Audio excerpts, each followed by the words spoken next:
اظہار مطلق، ان چار کلمات میں نون ساکن کے بعد حروف یرملون ایک کلمے میں آنے کی وجہ سے ادغام نہیں بلکہ اظہار مطلق ہوگا، اس لیے ان چاروں کلمات میں غنہ نہ کریں۔ دال نون پیش دن، یا الف زبر یا، دنیا، با نون پیش بن،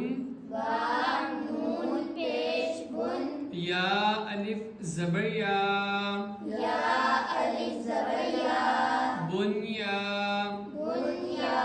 نون دو پیش نن،